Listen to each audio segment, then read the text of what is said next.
সাজিদ, আমি এটা কি শুনলাম? তুমি নাকি আমার বাবা মাকে এই বাড়িতে আসতে না করছো?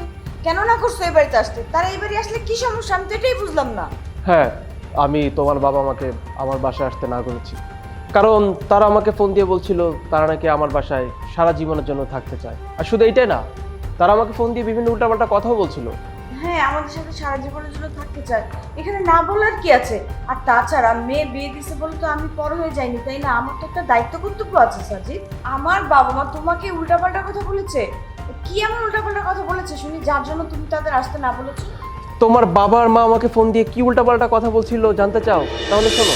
শোনো মা, শোনো বাবা, রোজ রোজ এত কৈফিয়ত দিতে না আমার ভালো লাগে না। তোমরা ভুলে যেও না যে আমরা বড় হয়েছি। তাছাড়া আমার স্ত্রী ইনকাম করে, আমি ইনকাম করি, আমাদের কাজের জন্য বাইরে বাইরে থাকতে হয়। আমরা যখন ইচ্ছা তখন বাইরে যাব, যখন ইচ্ছা তখন বাসায় আসবো। আমরা তো সেই কৈফিয়ত তোমাকে দিব না যে আমরা কেন আসছি না, কেন দেরি করে আসছি। এত কৈফিয়ত তো তোমাদের কাছে দিতে পারবো না। তোমরা ভুলে যেও না যে আমাদের টাকা এই সংসারটা চলে।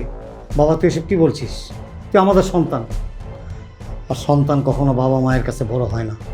আমরা কি তো শাসন করতে পারি না? দেখ বাবা, তোর বাবা তো ঠিকই বলেছে, এখনকার যুগ তো ভালো না, সময়টাও ভালো না, সেই জন্য তোদেরকে এই কথা বলা যে তোরা তাড়াতাড়ি বাড়িতে চলে আয়। তোমাদের এত শাসন আমার ভালো লাগছে না। এত শাসন কেন করবে? আমরা কি এখনো ছোট আছে নাকি? আমরা যথেষ্ট পরিমাণে বড় হয়েছি, ম্যাচিউরড। তোমাদের এত শাসন যদি করার হয় এই বাড়ি থেকে চলে যাও। তোমাদের এইসব শাসন আমরা আর নিতে পারছি না। তোমরা বৃদ্ধাশ্রমে চলে যাও, তোমাদেরকে আমি বৃদ্ধাশ্রমে রেখে আসি। কি বলিস বাবা? আমরা বৃদ্ধাশ্রমে চলে যাব? এই দিন দেখার জন্য কি তোকে আমরা জন্ম দিয়েছিলাম? এত কষ্ট করে লালন পালন করে বড় করছিলাম? এটা তুই কেমন কথা বললি বাবা? এই দিন দেখার জন্য তোকে গর্ভে ধারণ করছি, সে ছোটবেলার থেকে লালন পালন করছি, লেখাপড়া শিখাইছি, আমরা নিজেরা কষ্ট করছি, কিন্তু তোকে তো কষ্ট দেই না। আমরা ভেবেছিলাম আমাদের শেষ বয়সে তুই আমাদেরকে দেখাশোনা করবি, সেটা না করে তুই এখন বলছিস আমাদেরকে বৃদ্ধাশ্রমে চলে যেতে। তোর বোনটাকে তো আমরা বিয়ে দিয়ে দিয়েছি, তুই তো আমাদের শেষ ভরসা, তুই আমাদেরকে চলে যেতে বলছিস বৃদ্ধাশ্রমে? হ্যাঁ মা, তোমরা ইদানিং যা শুরু করেছো না, তোমাদের এসব ব্যবহার আমি যা সহ্য করতে পারছি না। ঋষি তো আমাকে বলেই দিয়েছে তোমাদের কারণে আমাদের প্রাইভেসি নষ্ট হচ্ছে, তোমরা আমাদের পার্সোনাল লাইফে ইন্টারফেয়ার করছো। দৃষ্টি বলেছে তোমরা যদি এই বাড়িতে থাকো আর আমাদেরকে এইভাবে শাসন করো, তাহলে ও নাকি আমার সাথে সংসার করবে না, এই বাড়ি ছেড়ে চলে যাবে। তোমাদের জন্য তো আমি আমার সংসার অশান্তি করতে পারবো না, তাই আমি সিদ্ধান্ত নিয়েছি আমাদের সংসারে আমরা দুজন থাকবো। এই সংসারে তোমাদের আর কোনো জায়গা নেই। তোমরা দুজন আমাদের সংসার থেকে চলে যাও। দৃষ্টি চলো।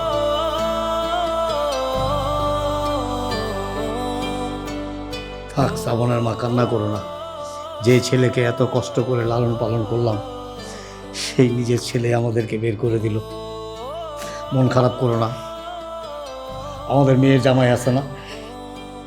আমাদের মেয়ের জামাই নিশ্চয়ই আমাদেরকে ফেলে দিবে না। তুমি এক কাজ করো, সাজিদের সাথে কথা বলো। ঠিক বলছো দাও।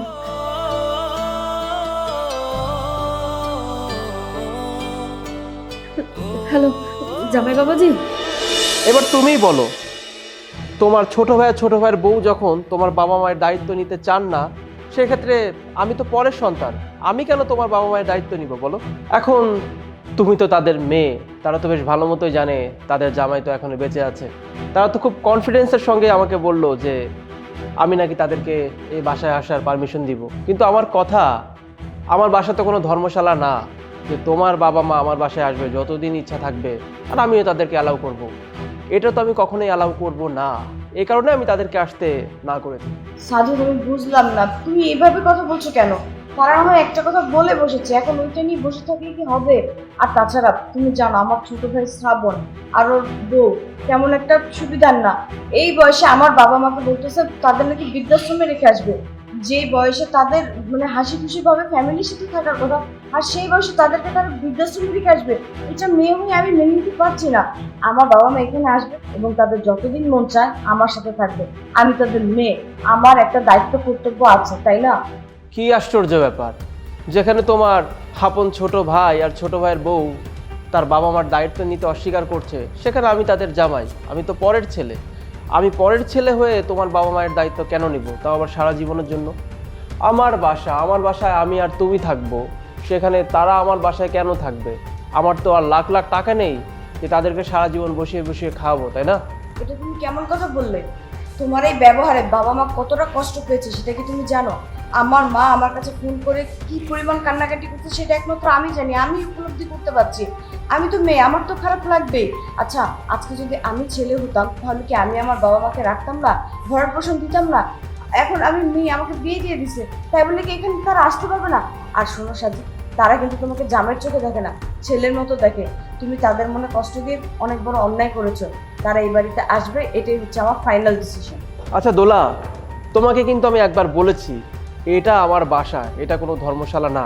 আর তাছাড়া তোমার বাবা মা যদি 2-4 দিনের জন্য বেড়াতে আসতেন আমি সেটা মেনে নিতাম, কিন্তু তারা তো সেটা করতে চাইছেন না। তারা যখন দেখলো তাদের সন্তান তাদেরকে বাড়িতে জায়গা দিচ্ছে না, তখনই তারা এটা ডিসাইড করে ফেললেন তাদের জামাই তো এখনো বেঁচে আছে, জামাইয়ের টাকা পয়সার তো অভাব নেই, জামাইয়ের সুন্দর একটা ফ্ল্যাট আছে, ফ্ল্যাটে একটা রুমও খালি আছে, তাহলে আমরা যতদিন বাঁচবো ওই রুমে গিয়েই থাকি, মেয়ের সঙ্গে সময় কাটাই। আমি তো সেটা হতে দিতে পারি না, রাইট? আচ্ছা সাজিদ, তোমার ফাইনাল কথা এটা হলে তো হবে না। আর তাছাড়া তোমার তো টাকা পয়সা কম নেই, আমার বাবা মা খেলে তো আর পুরিয়ে যাবে না। তারা মুরব্বী মানুষ, তাদের দোয়ায় তুমি আরো কোটি কোটি টাকা ইনকাম করতে পারবে। বাবা মার দোয়া যে কতটা কাজে লাগে সন্তানের, সেটা কি তুমি বুঝো না, জানো না? আর এই বাসায় তোমার যতটা অধিকার আছে ঠিক ততটা অধিকার কিন্তু আমারও আছে। মেয়ে হিসাবে আমি তাদের দুঃসময় তাদের পাশে থাকবো না, এটা তো হতে পারে না, তাই না? তুমি না করলেই কিন্তু আমি তোমার না মেনে চলতে পারবো না, আমারও একটা সিদ্ধান্তের ব্যাপার আছে। হাজার হোক আমি তাদের সন্তান, সন্তান হিসাবে আমারও তো একটা দায়িত্ব আছে, তাই না?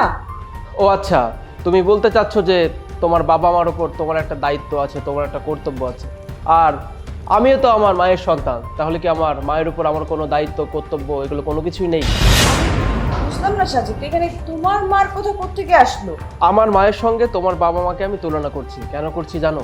কারণ তুমি তো কিছুদিন আগে বলেছিলে এই বাসায় নাকি কোনো মুরব্বি আসতে পারবে না, এই বাসায় যদি কোনো মুরব্বি এসে থাকে তাহলে তোমার প্রাইভেসি হ্যাম্পার হয়, তুমি আমার সঙ্গে টাইম স্পেন্ড করতে পারো না, যা ইচ্ছা তাই করতে পারো না, রাত বেরাতে ঘুরতে যেতে পারো না, অনেক সমস্যার সম্মুখীন তোমাকে হতে হয়। তো আমি তো তোমার কথা রাখার জন্যই তোমার বাবা মাকে এই বাড়িতে আসতে না করেছি, কারণ তোমার বাবা মাও তো মুরব্বী মানুষ, রাইট? অতএব সেই ক্ষেত্রে তারা যদি এই বাড়িতে থাকে তখন তোমার প্রাইভেসি হ্যাম্পার হবে না? হ্যাঁ, আমি বলেছিলাম যে এই বাসায় কোনো মুরব্বি থাকতে পারবে না, আমার প্রাইভেসি বলে একটা কথা আছে, আমার প্রাইভেসিতে হ্যাম্পার হয়। এই জন্য আমি বলেছি যে তোমার মা এই বাড়িতে থাকতে পারবে না, তাই বলে তো আমার বাবা মা এই বাড়িতে আসতে পারবে না, থাকতে পারবে না, এটা কোনো কথার মতো পড়ে না সাজিদ। আমার বাবা মা এই বাসায় আসবে, তারা যতদিন বাঁচবে এই বাড়িতে থাকবে, খাবে, যা ইচ্ছে তাই করবে। ও আচ্ছা, মানে নিজের বেলা 16 আনা আর পরের বেলা 4 আনা, ব্যাপারটা অনেকটা তেমন হয়ে গেল। তোমার বাবা মায়ের প্রতি তোমার একটা দায়িত্ব আছে, কর্তব্য আছে, তোমার বাবা মা এই বাড়িতে এসে থাকতে পারে, অথচ আমার মা কি আমাকে মানুষ করেনি? আমার মা কি আমাকে পৃথিবীতে জন্ম দেয়নি? হ্যাঁ, একদিন তো আমার মা এই বাড়িতে বেড়াতে আসতে চেয়েছিলেন, সেদিন তুমি কি বলেছিলে? সেদিন তুমি বলেছিলে আমার মা যেন ভুল করে ওই বাড়িতে না আসে। কেন না আসে? কারণ আমার মা নাকি ম্যানার্স বোঝে না, আমার মা নাকি গ্রামের খ্যাত, এইসব কথা বলে তুমি আমার মাকে এই বাড়িতে আসতে দাওনি। কিন্তু তোমার তো কপাল ভালো, তোমার তো সৌভাগ্য যে তোমার বাবা মা দুজনই এখনো পৃথিবীতে বেঁচে আছেন। একটাবার আমার কথা চিন্তা করো তো, আমার তো বাবা নেই। বাবা হয় সবসময় সন্তানদের মাথার উপর ছায়া, বাবা হয় একজন সন্তানের বটগাছ সমতুল্য, সে বাবাই তো আমার জীবনে নেই। আমার বাবা তো ছোট থাকতেই মারা গেছেন, আর তারপর থেকে দেখে এসেছি মা একটা এনজিওতে চাকরি করতেন। আমার সুখের কথা চিন্তা করে আমার মা কখনো দ্বিতীয় বিয়ে করেননি, শুধুমাত্র আমার কল্যাণের জন্য, শুধুমাত্র আমার ভালোর জন্য। আর তুমি বোধহয় ভুলে গেছো, আমার মা কিন্তু আমাকে কষ্ট করে লালন পালন করেছেন, প্রাইভেট ভার্সিটিতে পড়াশোনা করিয়েছেন। আমি যখন ঢাকায় আসি, ঢাকায় থাকা খাওয়ার খরচ পর্যন্ত আমার মায়ে দিয়েছেন। তাহলে যেই মা আমার জন্য এতটা স্যাক্রিফাইস করলো, আজকে আমি সেই সন্তান যখন প্রতিষ্ঠিত হলাম, ঢাকা শহরে নিজের টাকা একটা ফ্ল্যাট কিনলাম, অথচ আমারই ফ্ল্যাটে আমার মা আসতে পারবে না। কেন আসতে পারবে না? কারণ আমার বউ আমার মাকে পছন্দ করে না। আচ্ছা একটাবার চিন্তা করো তো, আমার মা যখন এই কথাগুলো জানতে পারলো আমার মার কেমন লেগেছিল? আমার মারও তো কষ্টে বুকটা ফেটে গিয়েছিল, তাই না? যে একটা সন্তানকে সে লালন পালন করে বড় করলো, অথচ সেই সন্তান বিয়ে করার পর সেই সন্তানের বাড়িতে তার জায়গা হচ্ছে না। এর থেকে বড় কষ্টের আর কি হতে পারে? আর আজকে আমি যখন তোমার বাবা মাকে বললাম এই বাড়িতে তার আসতে পারবে না, অমনি তোমার বেশ কষ্ট লাগছে। তুমি এখন তোমার বাবা মার জন্য আমার সঙ্গে তর্ক করছো, রাইট? সাজিদ, তুমি না সহজ সরল কথাগুলো না সহজে বুঝো না, এটাই হচ্ছে আমার ব্যর্থতা যে আমি তোমাকে বোঝাতে পারি না। তোমার মা হচ্ছে গ্রামে থাকে, শহরের ম্যানার বুঝে না। আর আমার না গ্রামের মানুষ একদম ভালো লাগে না, যারা ম্যানার বুঝে না তাদের আমি একটু টলারেট করতে পারি না। আর আমার বাবা মা শহরে থাকে, তারা ম্যানার বুঝে। আমি আমার বাবা মা এখানেই থাকবে, এটাই হচ্ছে আমার শেষ কথা। এত কথা বাড়িও না তো। তোমার মায়ের সাথে তুমি আমার মাকে তুলনা করো না প্লিজ। শোনো, বাবা মা সবসময় বাবা মাই হয়। বাবা মা শহরে থাকে কিংবা গ্রামে থাকে, এটা সব থেকে মূর্খের মতো পরিচয় দিলে তুমি এই কথাটা বলে।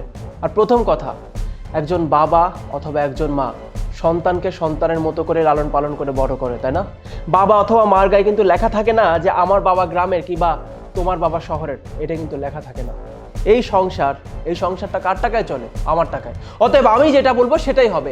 যেই বাড়িতে তুমি আমার মাকে অ্যালাউ করনি, সেই বাড়িতে তোমার বাবার মাকে আমি কখনোই অ্যালাউ করবো না। এটা হতেই পারে না। এবং এরপরও যদি তুমি আমার সঙ্গে তর্ক করো, তাহলে একটা কাজ করো, তোমার যখন তোমার বাবা মাকে তোমার সঙ্গে রাখার এতই শখ, তুমি বাড়ি থেকে চলে যাও। এই বাড়িতে তোমাকে থাকতে হবে না।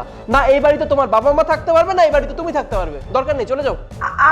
আমি চলে যাব মানে? তুমি কি বলতেছো? আমার বাসা থেকে আমাকে চলে যেতে বলতেছো? হ্যাঁ, তোমাকে আমি বাড়ি থেকে চলে যেতে বলেছি। এর মানে কি বোঝো? আমি তোমার সঙ্গে সংসার করব না। দ্যাট মিন্স আমি তোমাকে ডিভোর্স দিব। কারণ শুধুমাত্র তোমার জন্য, তোমার এই নোংরা মেন্টালিটির জন্য আমার মা এই বৃদ্ধ বয়সেও গ্রামে পড়ে আছেন, একা একা থাকেন। কি খান না খান আমি তার কোনো খোঁজ খবর নিতে পারি না। হয়তো আমি মাস শেষে তার অ্যাকাউন্টে ঠিকই টাকা পাঠাই, কিন্তু শুধু মার অ্যাকাউন্টে টাকা পাঠালেই তো সন্তান হিসেবে মায়ের প্রতি আমার দায়িত্ব পালন করা হয়ে যায় না, তাই না? যেখানে এই বয়সে আমার মায়ের সমস্ত দায়িত্ব আমার কাঁধে তুলে নেওয়ার কথা, আমার মাকে দেখভাল করার কথা আমার, সেই মাকে আমি তোমার জন্য আমার বাড়িতে আনতে পারি না। অতএব যেই বাড়িতে আমার মা থাকতে পারবে না, সেই বাড়িতে তুমিও থাকতে পারবে না। এ কারণেই বলছি তুমি চলে যাও। তোমাকে আমার সঙ্গে সংসার করার কোনো দরকার নেই। সাজিদ, আমার চোখে না একটা কাঠের চশমা পড়েছিল, তুমি আজকে আমার সেই চশমাটা খুলে ছুঁড়ে ফেলে দিয়েছো।